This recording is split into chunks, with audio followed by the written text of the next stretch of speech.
Boa noite, pessoal. Aqui é a Sabrina. Vamos começar então mais um trabalho do Grupo Espírita Irmão Ismael com as nossas palestras online, né? Devido ao nosso isolamento social. Vou esperar um pouquinho para que algumas pessoas entrem. Vou pedir também para que me deem um retorno se o áudio está bom. Como o habitual da casa, nós vamos fazer uma leitura de harmonização. Depois faremos a nossa prece, né, os recados antes, a prece e por fim, então a exposição doutrinária seguido do passe espiritual, certo, pessoal? Vamos aguardar só um pouquinho.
Vou pedir de novo um retorno do áudio, se alguém que já está escutando pode me dizer se o áudio está bom, se precisa aumentar o volume.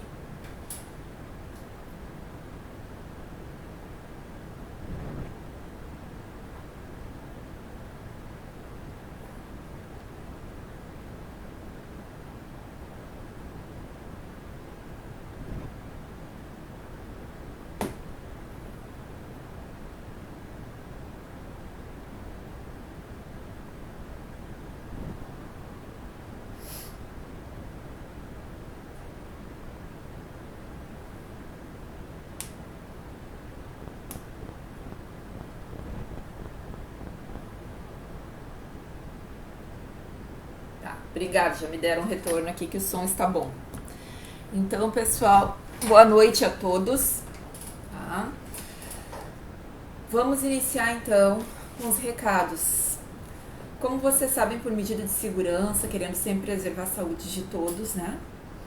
Nós estamos fazendo no movimento espírita como um todo as palestras virtualmente, porque nós sabemos que para o espírito, para a energia, para a vibração, não existem paredes nem distância, né?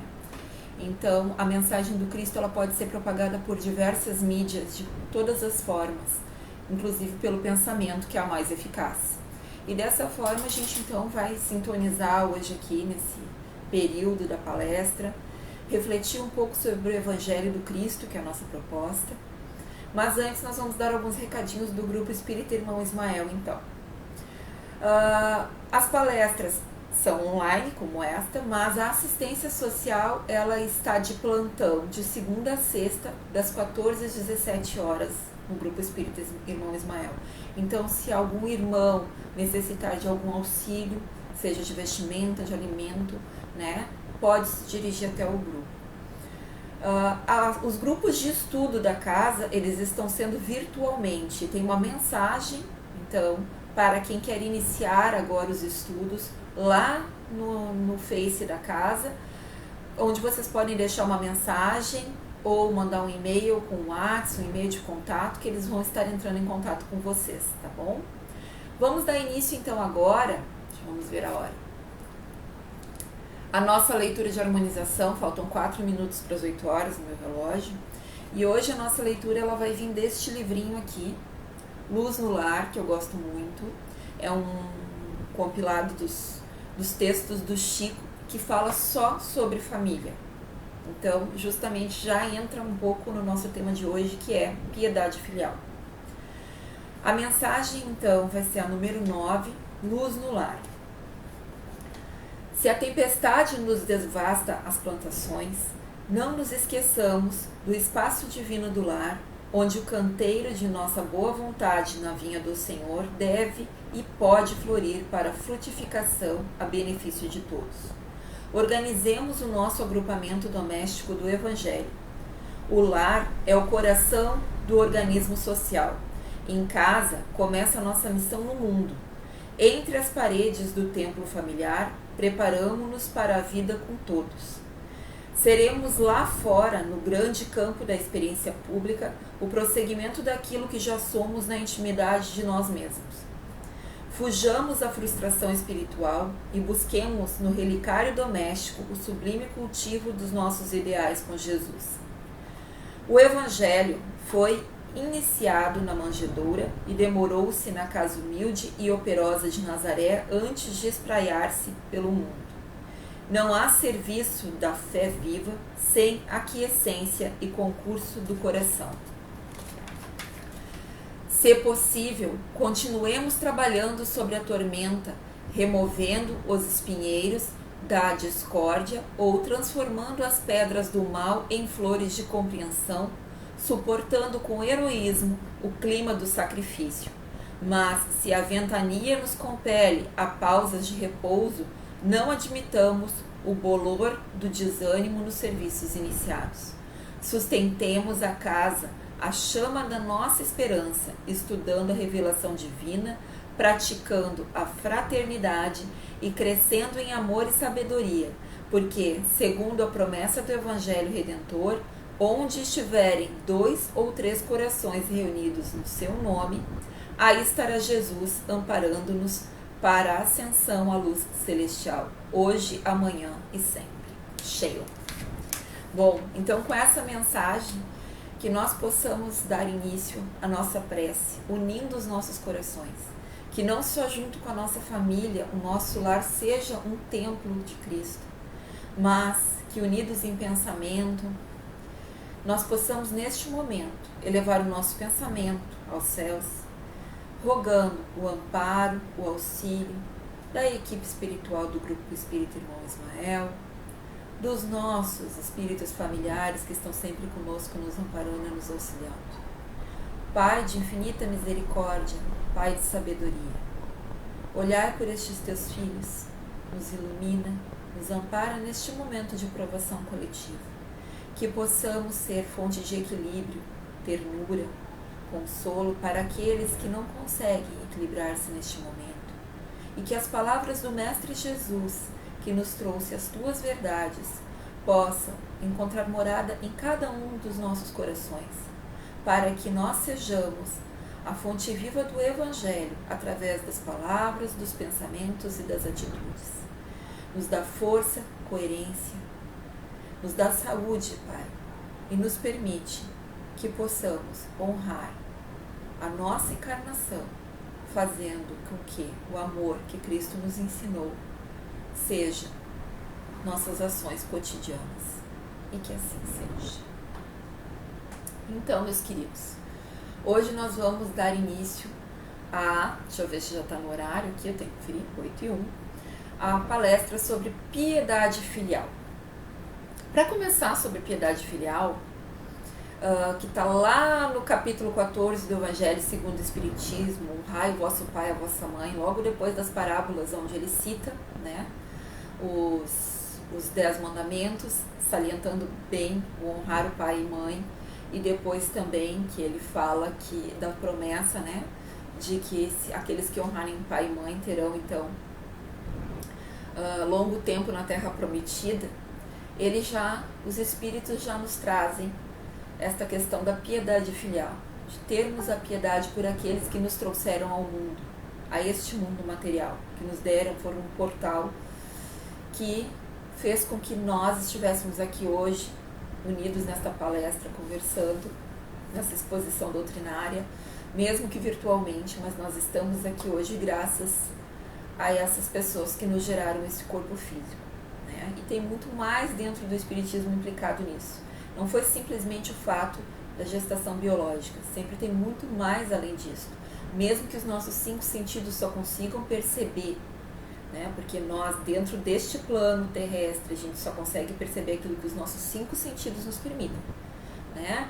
Nós estamos conectados com esse mundo através de 5 sentidos e, portanto, as nossas experiências vão se dar nesses 5 sentidos, mas muita coisa que está no plano espiritual vai nos escapar, principalmente a nossa história completa, porque isso aqui é um pequeno recorte, é um piscar de olhos na eternidade. Então sempre tem muita coisa. Isso aqui é a página de um livro que nós estamos escrevendo dia a dia, mas um livro que ele já começou há muito, muito tempo a ser escrito. Para iniciar esse assunto de piedade filial, eu terminei de ler esse livro que é muito bom, recomendo, que é do Divaldo, escrito pelo espírito Victor Hugo. É muito antigo esse livro, para vocês terem ideia. A primeira edição deste livro, ela é de 1973, tá? Deixa eu ver aqui, primeira edição. Se eu não me engano, é 1970, Romance Espírita, Obras Psicografadas de Divaldo. 1973 consta aqui, a primeira edição. Deixa eu ver. É bem antigo. Algumas pessoas às vezes acham difícil ler as obras psicografadas de alguns espíritos pela questão do português ainda antigo, né, mais rebuscado. Mas eu digo assim que se vocês se permitirem que flua a leitura, o contexto explica às vezes aquelas palavras que a gente não entende. E para aquelas que dão algum problema de entendimento, tem o dicionário online inclusive, né? Mas neste livro aqui, ele vai contar, não vou dar spoiler, tá? Porque são vários personagens e o enredo é muito grande. Mas eu vou me pegar num trechinho da história, que é a do Lucien. O Lucien, ele é um jovem leproso, né? Sofre do mal de Hansen, a hanseníase, né? Que é antigamente conhecida como lepra, o mal que assola a humanidade desde os primórdios do tempo. E ele vem de uma família abastada, né? Uma família rica. Ele é o 10º filho de uma família de 10 irmãos. Tem um talento nato para música clássica, piano, inclusive sendo premiado no exterior. Só que por volta dos 19 anos, ele já na mocidade espírita, a família não era da mocidade espírita, frequentava pouquíssimos, ele tinha já algumas questões que o diferenciavam da família.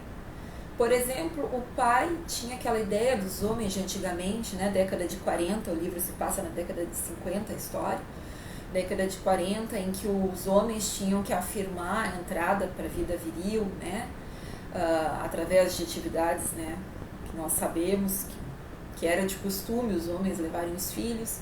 Lucien não se atraía por isso, ao contrário dos outros irmãos. Ele seguia o espiritismo com fervor, não gostava dos costumes da época, se dedicava a coisas mais delicadas, à música, à oração, o que já causava um certo distanciamento dele daquela família tradicional, né? Principalmente do homem tradicional da época. E lá por volta dos 19 anos ele começa com uma moléstia, que a família pesquisa, vai em vários médicos, faz diversas terapias e não sabe, até que ele recebe o diagnóstico, que faz com que a família fique extremamente assustada e o renegue. Então ele é enviado para um leprosário em outra cidade, porque eles tinham muito medo que a sociedade, eles sendo, né, uma família, inclusive os irmãos eram políticos, médicos, advogados, tinham altos cargos, a família tem essa questão de que ele pode sujar o nome da família. A mãe pede inclusive que ele mude de nome. Mas enfim, em alguns períodos onde a hanseníase atenua, eles têm um programa de convivência social onde ele tem que voltar ao lar.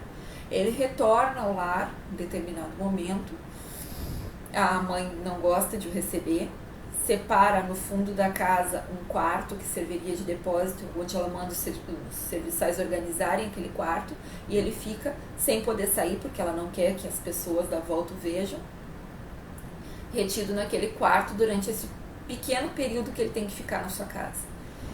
E quando ele vai retornando para um novo tratamento no leprosário, né, que ele já fica só um pequeno período assim isolado, vai retornar, a mãe o entrega um panetone e diz que ela fez com muito amor e carinho e que ela faz questão que ele coma sozinho, que ele não divida com ninguém, porque ela fez para ele, pensando nele. E para surpresa dele, quando ele está no leprosário, ele já é voluntário, né, porque a doença dele está controlada, ele já é voluntário naquela época. Tem um apartamento numa das alas e tem um gato. Então à noite ele faz as suas preces e ele vai organizar um pedaço daquele panetone. Ele vai ser chamado nesse momento, né? Organiza tudo, faz as suas preces, deixa o pedaço do panetone e é chamado para atender um paciente que tem um surto psicótico devido à doença, um paciente que está acamado. As pessoas que trabalham lá o chamam para tentar acalmar ele. É um leprosário, inclusive, que tem palestras espíritas, enfim, o chamam para acalmar ele. E quando ele retorna, ele encontra o gato dele, que ele tanto adorava, morto. E o gato havia comido panetone. E aí ele descobre, através de uma autópsia no laboratório mesmo do hospital, que o panetone estava envenenado com arsênio.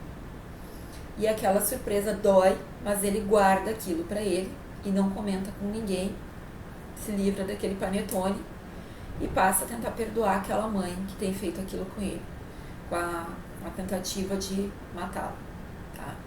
Então, por que eu comecei com essa história? Porque a gente está falando de piedade filial. E embora aqui o Evangelho nos chame a atenção de que a gente deve os mimos, os cuidados para aqueles, para quem nos cuidaram, né, na primeira infância, para quem nos orientaram nessa nova encarnação, nós sabemos que não é a maioria dos casos, ou não era. Hoje a gente já vê uma nova conduta entre pais e filhos. E por vezes é difícil, né? Eu mesmo há pouco tempo fui participar de um retiro, né, sobre pedagogia, onde a gente fez várias dinâmicas, e era um grupo em que dificilmente alguém ali, em algum momento da sua vida, não teve algum problema com o pai ou com mãe ou com ambos.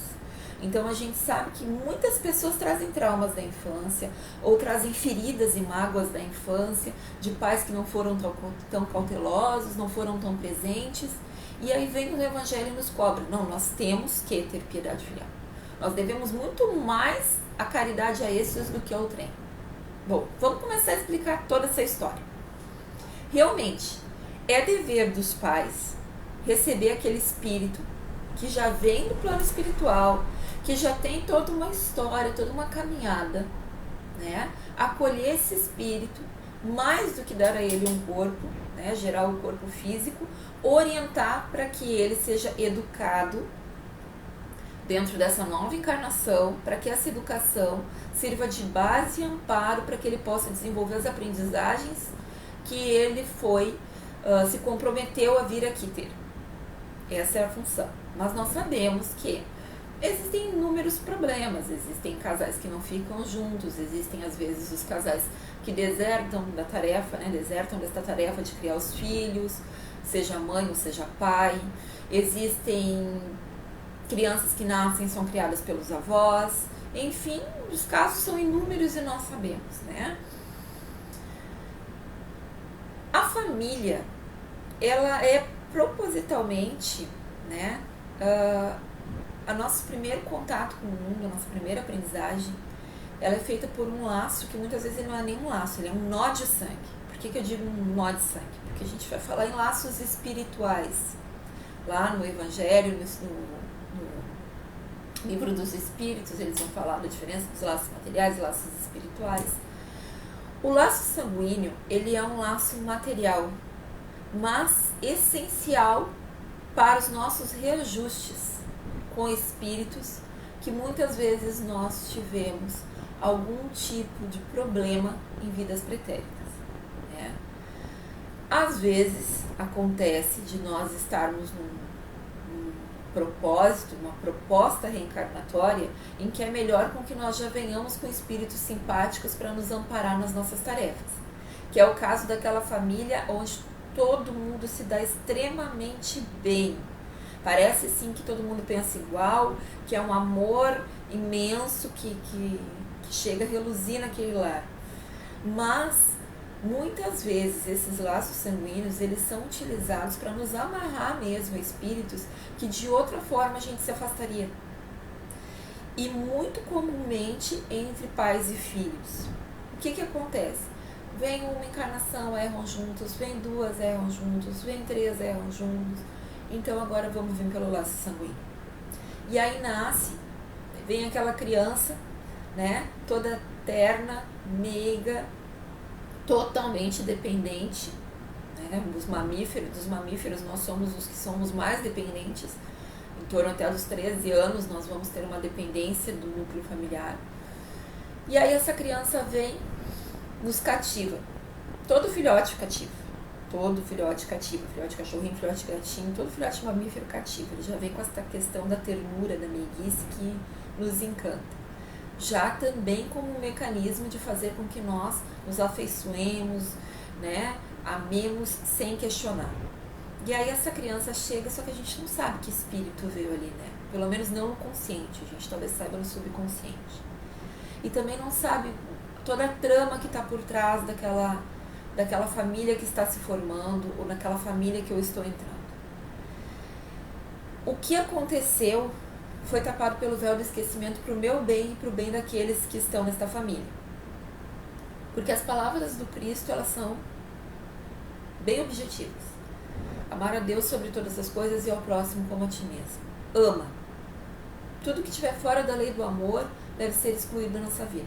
Mas não é tão fácil, porque nós somos espíritos de terceira ordem, e aí vai chegando naquele ponto da adolescência, que nós vamos trazendo de novo aquelas questões do espírito propriamente dito que estavam latentes ali, né, na primeira infância, e começa também a vir à tona muitos daqueles sentimentos que foram gerados, seja em vida passada, seja pela conduta da pessoa nessa vida. E a coisa começa a ficar um pouco mais difícil, né? Nós recebemos algo quando chegamos aqui que se chama educação, mas aí na educação nós vamos abrir umas aspas. Estamos muito acostumados a uma educação materialista. O que é uma educação materialista? Tu tem que estudar para ser alguém na vida, como se tu já não fosse ser alguém na vida. Tu já é, a partir do momento que tu nasceu, tu já é alguém na vida, né? Eu sou Sabrina, prazer. Cada um de vocês já é alguém na vida a partir do momento que nasceu, ganhou um nome e está aqui nesse mundo interagindo. Mas a gente tem essa ideia, estuda para ser alguém na vida. Geralmente quando a gente fala estuda para ser alguém na vida, a gente está pensando em algo material. Vai ser médico, vai ser advogado, vai ser, sabe-se lá. E a gente se preocupa muito pouco com a educação moral. Talvez uma mãe e um pai que não tiveram um ensino formal tenham educado melhor os seus filhos do que pessoas que estiveram alto grau de instrução e não souberam cumprir a tarefa real da educação, que é educar de acordo com o Evangelho de Jesus, ou, se for outras filosofias que não a cristã, todas as outras filosofias religiosas seguem, sejam profetas, sejam lamas, que orientam para a lei de amor e de caridade. Não há um livro sagrado, como chamam, alguma religião que oriente fora disso. Não existe. Portanto, a gente se preocupa muito com a educação formal do que vai ser e não de quem vai ser. E isso está impregnado na nossa cultura. Fora essa questão cultural, o que vem junto? A nossa ancestralidade. O que quer dizer a nossa ancestralidade? Para a gente ter nascido numa família, nós já temos um certo grau de afinidade moral. Dificilmente vem um espírito elevado, né, e cai no nosso berço, porque a Terra não é um de espíritos elevados, vamos dizer, de segunda ou segunda. Esses espíritos, se eles vêm então, e não vêm em grande quantidade, eles vêm em pouca. A maioria de nós está quase todos no mesmo patamar evolutivo, com raras exceções. Portanto, nós já temos uma similaridade. Nós não nascemos no Brasil e naquela família por acaso, tá? Não houve erro no plano espiritual, não trocaram a ficha de ninguém. A gente veio onde tinha que vir, onde tem que cumprir as nossas missões e com quem tem que se acertar. Portanto, nascemos com a sabedoria divina nos amparando e nos orientando para uma nova oportunidade, o que já não é pouca coisa. Aí a gente chega aqui e mesmo não concordando com o pai, não concordando com uma mãe ou com uma avó, aquilo que eles nos ensinam vão constituir em grande parte a nossa moral e as nossas verdades. E aí é que está o porquê da importância da primeira infância. Quando eu digo a primeira infância, até os 6 anos eu estou me referindo, de se falar do Evangelho. Nós temos a evangelização espírita, nós temos outros grupos que seguem outras religiões, ou às vezes o marido e a esposa, cada um segue uma religião, um vai na igreja católica, o outro vai na igreja espírita, enfim. Que seja no lar, fazendo o Evangelho, fazendo uma oração, lendo a Bíblia, que essa criança tenha um exemplo do que é a moral cristã, e quando eu me refiro à moral cristã, a moral de amor, de viver para o outro. Por quê? Porque isso vai ficar marcado em mim. Mesmo que lá na adolescência eu vá brigar com meu pai, eu vou brigar com a minha mãe, eu vou carregar inúmeras frustrações, traumas, aquilo que me foi ensinado na primeira infância vai ficar muito marcado. E aí, isso que eu aprendi também não vem deles. Já vem de uma avó, de um bisavô, de um tataravô que vem trazendo isso, que se chama cultura familiar, a cultura social também de uma região. Então, quando eu bato de frente com um pai, com uma mãe, e que eu digo, não concordo contigo, muitas vezes eu vou gerar uma mágoa nessa pessoa também, nesse outro espírito que está numa situação de parentesco comigo. Por quê? Porque eu não estou dizendo, você está errado. Eu estou dizendo, você está errado, meu avô está errado, meu bisavô está errado. E aquilo gera uma mágoa, porque até ali é a verdade dele, é assim que ele entende. E nós, nas nossas experiências, vamos criando outras verdades, não muito longe daquilo que a gente aprendeu, porque a gente nunca se distancia tanto. Mas as nossas experiências vão tornando as nossas verdades, que são mutáveis, porque são pequenas, outras verdades. O que eu quero dizer com outras verdades? Vamos pegar algo, vou pensar aqui. Você tem que estudar, trabalhar, tá? Dar 110% para a empresa, porque sempre foi assim, a gente nunca se recusou do trabalho. Essa foi a minha verdade. Meu bisavô me criou assim, meu avô se criou assim, e por aí foi, família, né? Não pode fazer corpo mole. Daqui a pouco eu vou para outro lado e eu decido que eu não quero a formação normal, que eu quero trabalhar num trabalho informal, sei lá, quero viajar, quero seguir num grupo de voluntariado, e isso gera um conflito.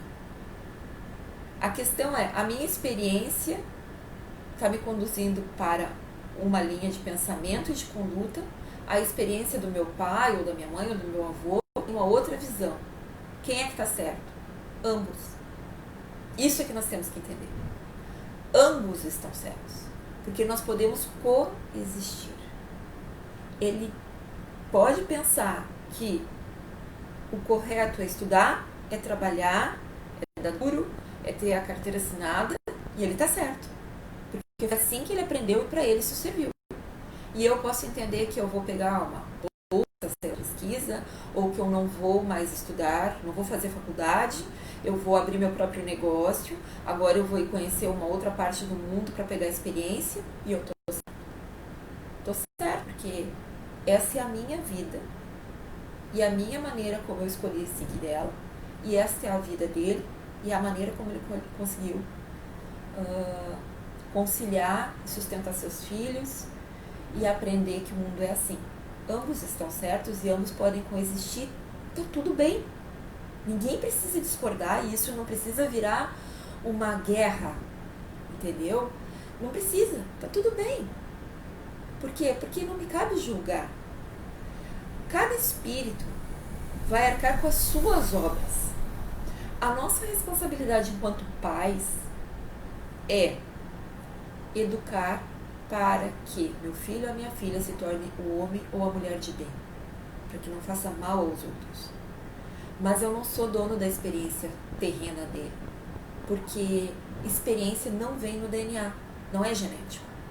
Eu gerei aquele corpo e eu assumi a responsabilidade de conduzir. Mas a minha experiência, ela é minha. Se eu não passei por aquilo, eu só vou ter uma opinião. Isso cabe para os dois, tanto para a nova geração como para as antigas gerações. Não precisa existir esse conflito.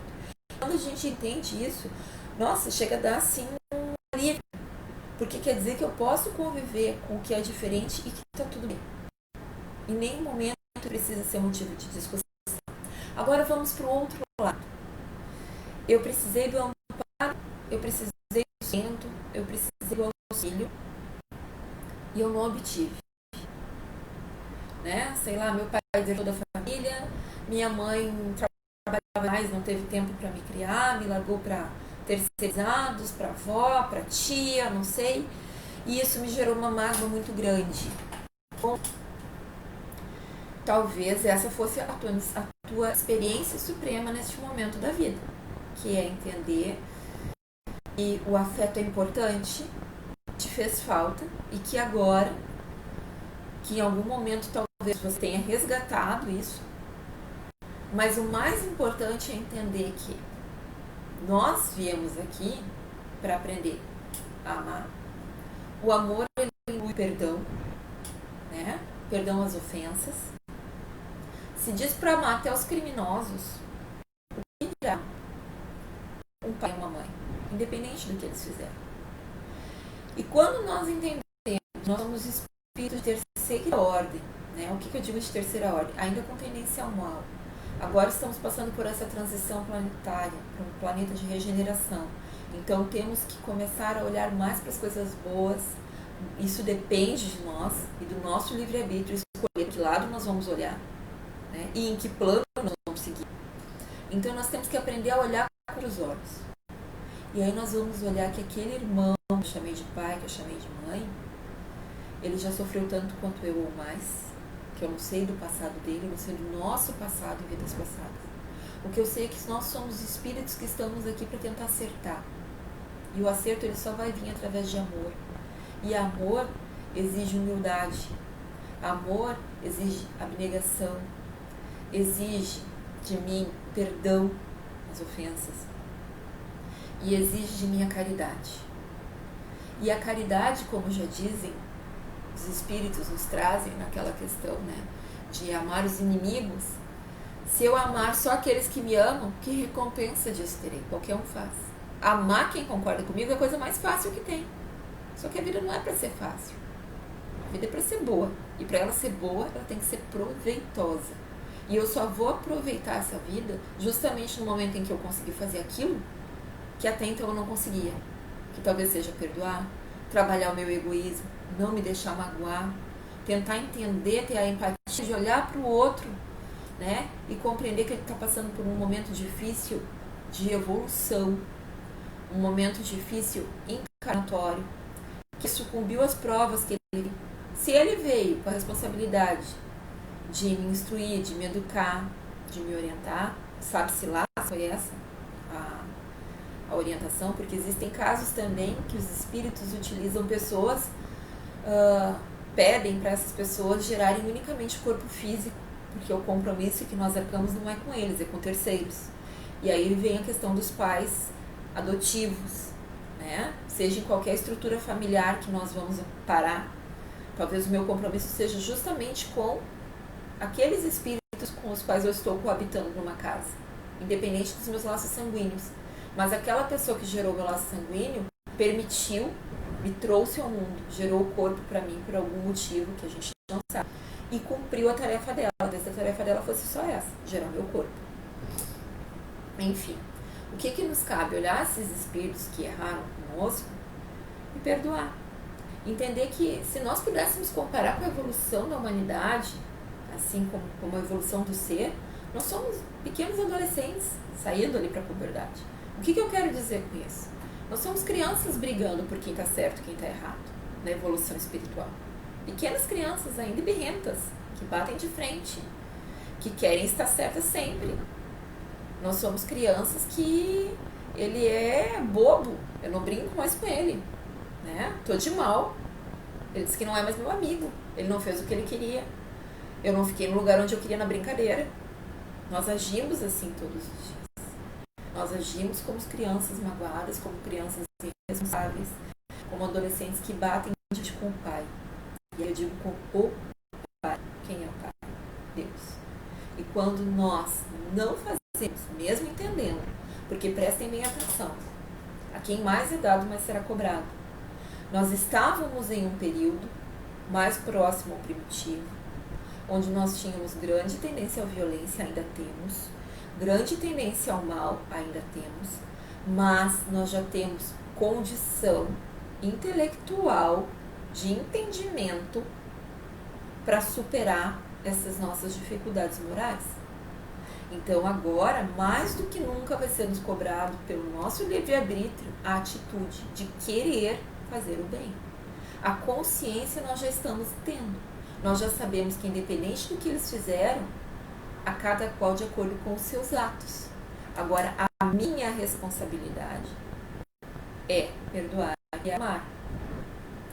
Então, se eu tiver a oportunidade de socorrer e de ajudar, Jesus me cobra isso. Por quê? Porque o que eles fizeram no passado não me dá respaldo para errar no futuro, para errar no presente. Porque se eu errar no presente, eu vou estar gerando novos problemas para que nós venhamos a resolver em outra encarnação. E aí, quando Jesus se refere a, para que possa viver longos anos na terra que Deus vos dará, naquela época, obviamente, que para o povo hebreu, para o povo de Israel, eles não entendiam além da matéria, eles entendiam só o concreto, não se podia falar no plano espiritual. Jesus é que vai falar no plano espiritual.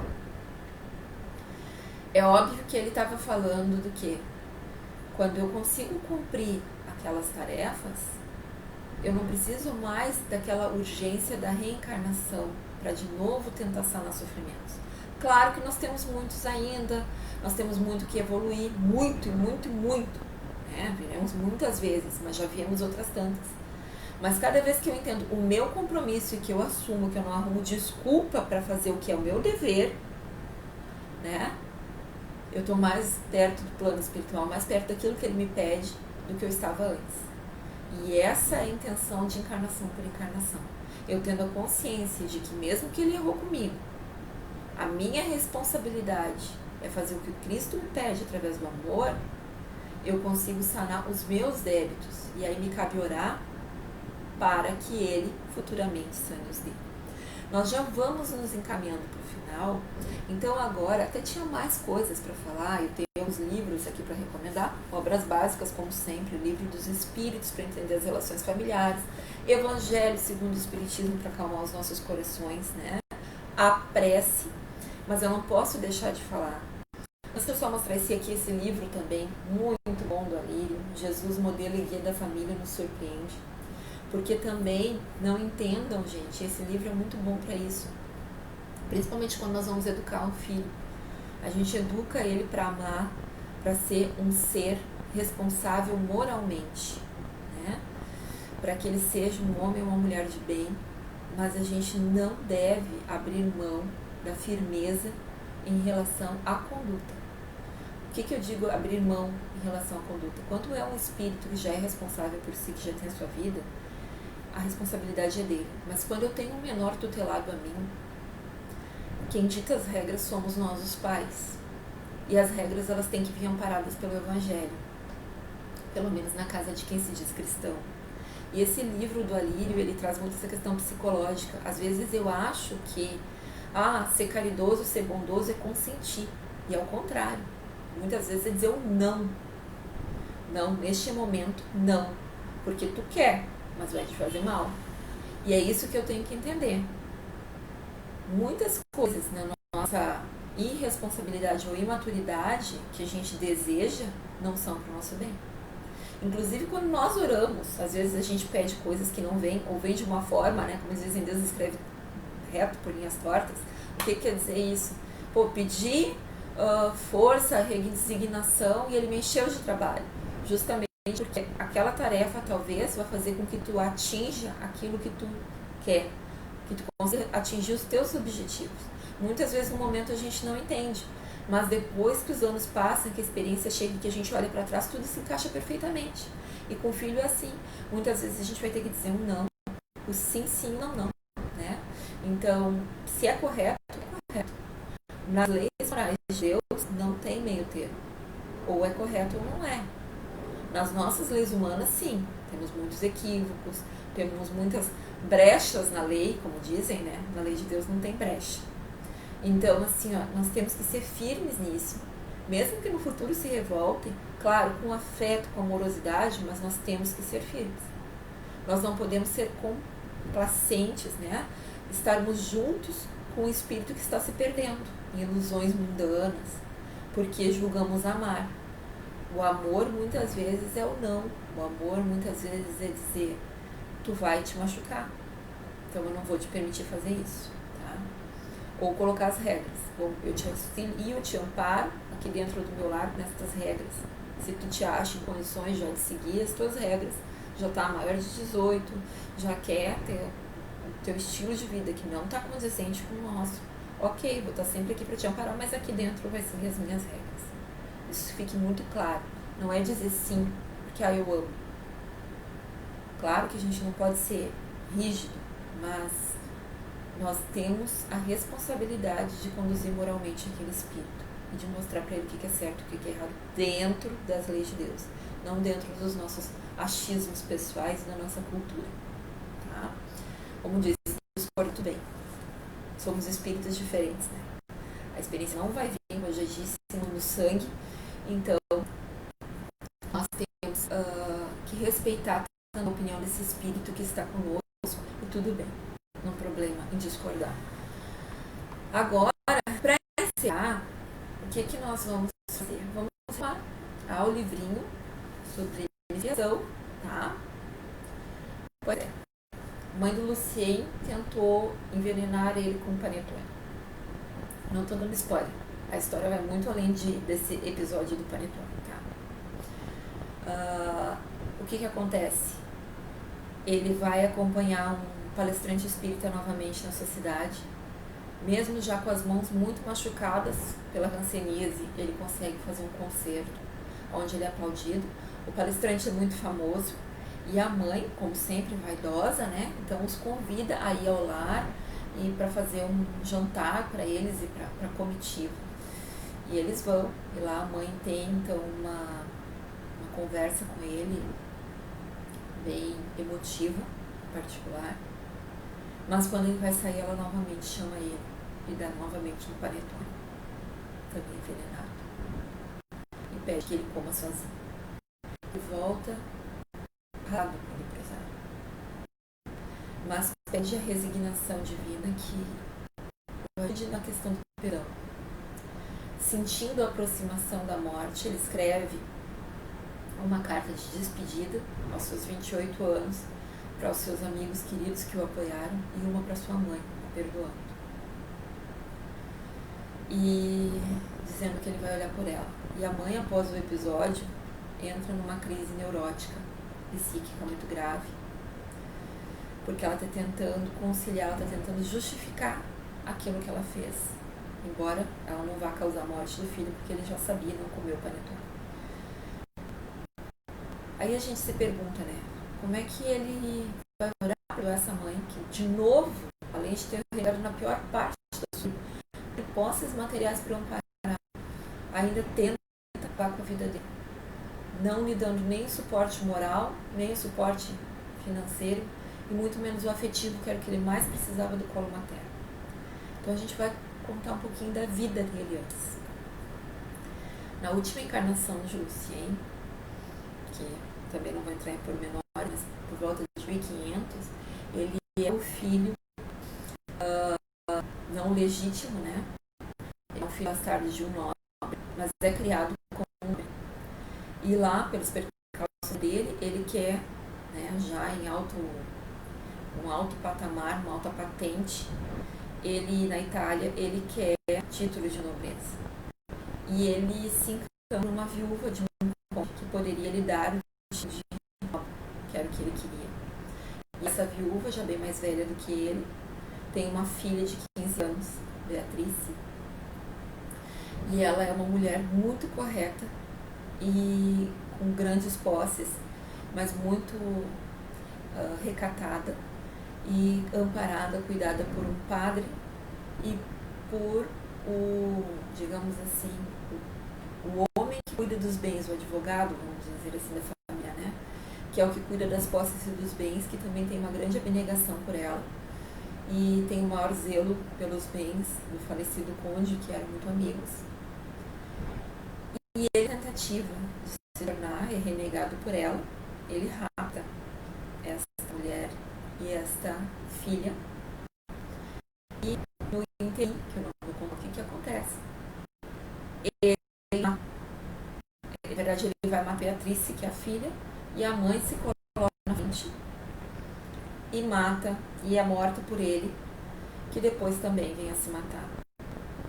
A Beatrice, essa menina que entrou com, acabou arcando com vários problemas psíquicos que aconteceu, né, de ter a mãe assassinada daquela forma, ter sido mantida refém, ter sido agredida por ele fisicamente, ter visto a mãe ser agredida e depois morta na sua frente, ter ficado banhada no sangue. Ela é a mãe do Lucy. E o advogado que cuidava dos bens da família e que é o primeiro, junto com o padre, a encontrar a cena trágica, é o pai do Lucy. Então nós vemos que, óbvio que o nosso passado fica escondido, mas a gente não sabe o que aconteceu. A gente só sabe que, por mais sofrida que seja talvez a nossa convivência familiar, se nós estamos juntos, é com certeza uma bênção divina. Porque quanto mais difícil for a convivência, maior foram as dificuldades que nós viemos passar. Quanto mais difícil nos parece o que nós estamos passando no ambiente familiar, é maior o débito que aquele grupo vem resgatar junto. E por isso que eu digo que isso é uma bênção, porque é uma oportunidade única, é uma encarnação dirigida para isso. E se eu seguir aquilo que Jesus me ensina, amar, perdoar, se eu conseguir usar o meu livre-arbítrio e me esforçar, porque não é fácil, gente, não é fácil. Nós estamos no mesmo patamar evolutivo, o que é difícil para vocês é difícil para mim. E muitas vezes, quanto maior o trauma, quanto maior as coisas que aconteceram, mais difícil da gente conseguir seguir aquilo que Jesus nos pede. Mas é justamente essa prova difícil, essa expiação, que vai fazer com que nós saiamos vitoriosos dessa encarnação. E que possamos encontrar um passo a mais na felicidade, na evolução moral, na alegria. Que a gente possa se despojar daquela bagagem pesada. E para encerrar, pessoal, uma coisa fundamental: evangelho no lar. Como a gente disse, eu não preciso estar presente dentro do centro espírita. Meu lar pode e deve ser o meu centro de oração, o meu lugar de prece, o meu lugar de evangelho, de comunhão com Cristo. Como é que eu faço isso? Pelos Espiritismo, nós combinamos com a equipe espiritual um dia na semana que seja o ideal para nós, tá? Um horário fixo. Por quê? Porque nós estamos marcando sim uma visita do plano espiritual dos caravaneiros do Evangelho no Lar, no nosso lar, naquele dia e naquele horário. E aí naquele dia e naquele horário da semana, a gente coloca água para fluidificar, a gente se reúne em família, se a família não quiser participar, ou se eu não tenho família sozinho, ok, não tem problema. Faça de abertura, pega o Evangelho ou a Bíblia, se tiver, abre, lê um trecho, reflete sobre aquele trecho que caiu, agradece, pede para que limpe os fluidos etérios do nosso lar, abençoe a nossa família, faz as irradiações que nós temos que fazer. Encerramos com essa prece e pronto. 5, 10 minutos. Se alguém quiser ler um livro de mensagens antes, ou se a família é grande quiser discutir sobre o tema, ótimo, por favor, faça. Mas o que acontece nesse momento? Nesse momento nós nos dispomos à oração, nós elevamos o nosso padrão vibratório e nós estamos em condições de sermos intuídos, de sermos auxiliados pela equipe do plano espiritual, que vai estar na nossa casa, que se tiver um irmãozinho, vai conduzir aquele irmãozinho, que se tiver fluido pesado, vai limpar esse momento, porque nós estamos abrindo a porta da nossa Nós estamos abrindo um espaço para que eles entrem, para que eles nos auxiliem. E nós estamos bebendo da fonte de Evangelho, junto com os nossos filhos. A orientação, o conselho ajuda, mas o exemplo arrasta. Para quem tem filho pequeno, para quem tem outros pais na casa, é o melhor exemplo que vocês podem ter. Hoje, para quem está iniciado, tá? Então, muito obrigada. E aí agora nós vamos fazer então a prece e vamos pedir neste momento, vamos usar, né, agradecer pela intuição dos que aqui estiveram, tá? Utilizando esse espaço para me intuir, para me auxiliar, porque nada a gente faz sozinho, a gente nunca tá só.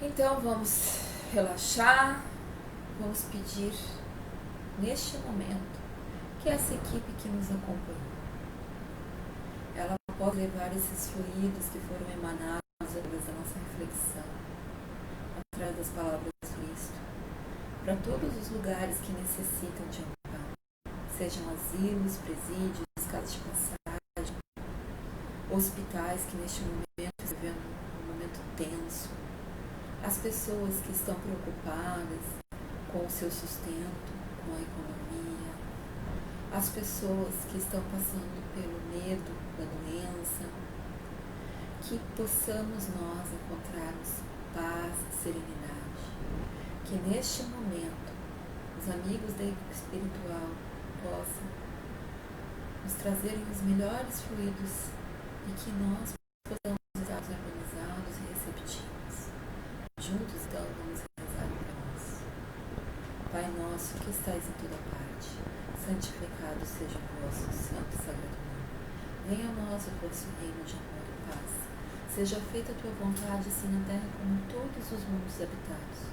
O pão nosso do corpo e do espírito nos dai hoje. Perdoa, Pai, as nossas inúmeras ofensas. Nos dá a coragem e a resignação de perdoar a quem nos tenha ou nos venha a ofender. Não nos deixa, Pai, cair no mal das tentações humanas, nem na influência dos maus espíritos, mas nos livra do mal, principalmente aquele que ainda trazemos conosco, através das nossas imperfeições. Muito obrigada, Pai, que todas as pessoas que precisam deste fluido estejam recebendo e que nós sigamos na tua paz e no teu amparo, hoje e sempre. E que assim seja. Então, uma boa noite aos irmãos. A palestra vai ficar salva lá na página do grupo. E que possamos dormir em paz e termos uma semana de muitas bênçãos. Que assim seja.